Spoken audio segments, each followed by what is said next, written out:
Now, this level is the first one that can pose a little bit of a challenge, really just from the start here. And specifically because of this start where you kind of get trapped in there without any ammo, which is why I got the hell out of there as quick as I could, because once the demons start filling in through that door, you know, you could get stuck in there with just the pistol, and you've got demons and shotgun guys and imps coming in, and you can get killed in here. So best thing you can do is just get the hell out of that room. And this level has the first secret exit. So what I'm going to try and do in levels that have a secret exit, I mean, there's only 4 in the game, is I'm going to basically I'll go get to the regular exit, but then I'll backtrack and go to the secret exit so I can kind of get everything.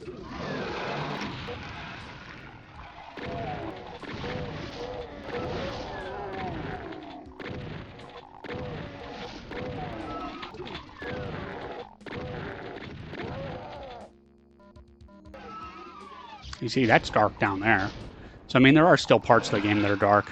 I was never one of those people that would, you know, complain about, oh, this game's too dark. I mean, some games are supposed to be dark, man.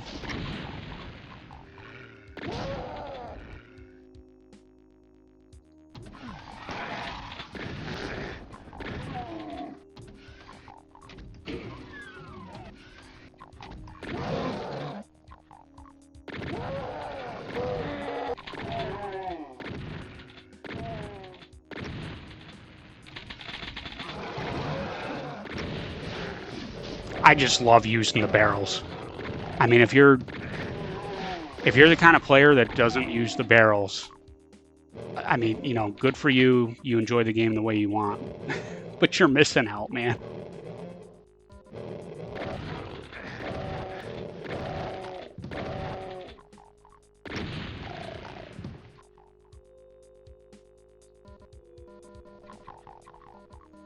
I mean, I'll get myself in serious trouble sometimes just trying to use a, like, dodge around and get a monster towards a barrel so I can use it. I mean, maybe then you're smarter than me, I guess. I mean, sometimes I get a little out of hand with it, for sure. Another thing I'll do sometimes is, you know, get myself damaged while I'm trying to maneuver the monsters into fighting. The infighting between the monsters was one of the neatest things I think they programmed into this game. And the way you can use it to your advantage is can be really fun. But again, sometimes I would be so intent on, oh, let me get these guys fighting, that I'd be better off, you know, just doing my thing.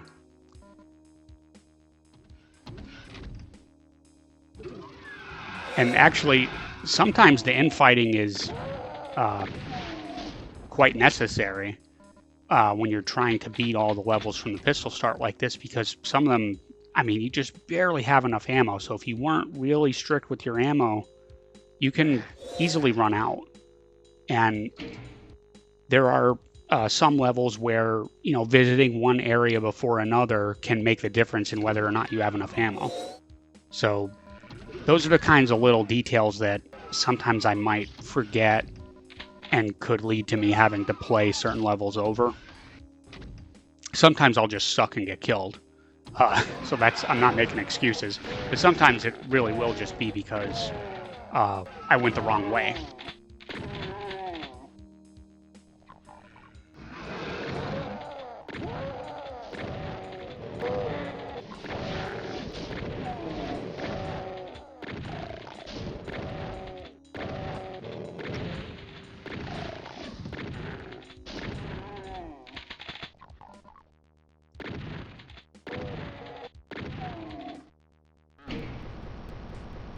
I don't even remember how many secrets there are in this level. Okay, there's 7. I have 4 already.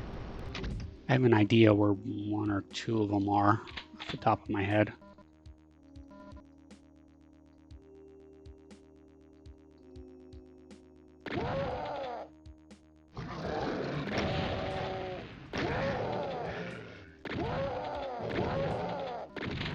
there's a neat little detail right here. So this corner right here, on the lower difficulty levels, there is a light in that corner. And the purpose being, when you grab this and the light goes out, that light is in that corner, kind of helping you keep track of your position, you know, so you don't get confused and you could find your way out. And in the higher difficulty levels, they remove the light. That's just a really neat little, you know, quirk of level design that, I mean, took me years to notice. I can't even remember if I noticed that on my own or if I maybe read it somewhere.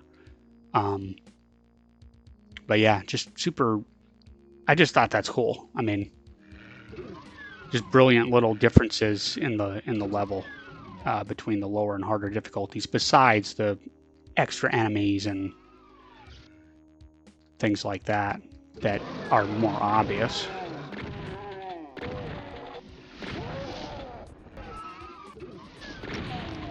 Oh, that's so satisfying.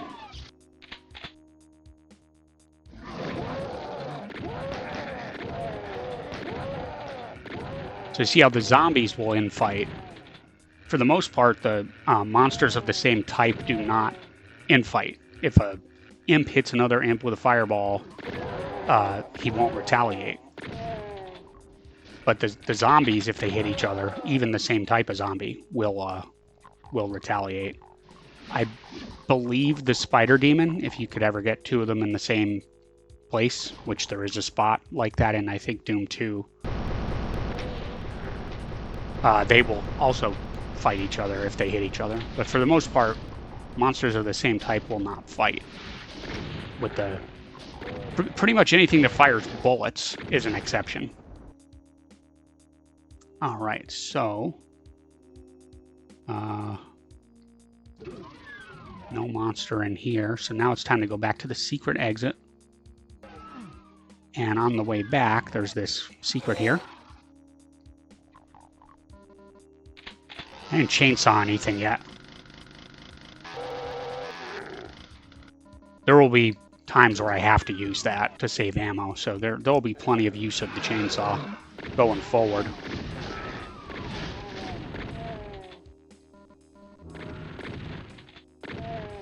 I remember in the Super Nintendo version that I used to play as a kid, this, you know, whatever you would call this wall here that separates this room from the outside, had like a weird border on it that almost looked like the key border on some doors.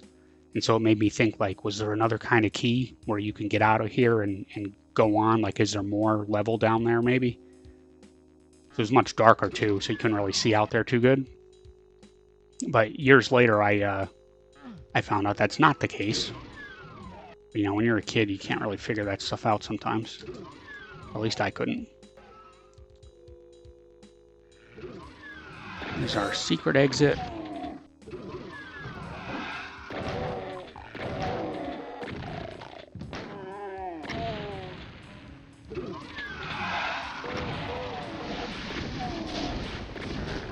Now this blur artifact that I have, it's useful with the zombies because when they try to shoot at you, they may miss. But it can actually be kind of harmful with the imps and other things that throw stuff at you, because you'll go to dodge and they won't throw directly at you, and you'll wind up, you know, you'll wind up dodging into their projectile. So I often don't get the blur artifact. I think that was everything. Let's see how we did here. All right.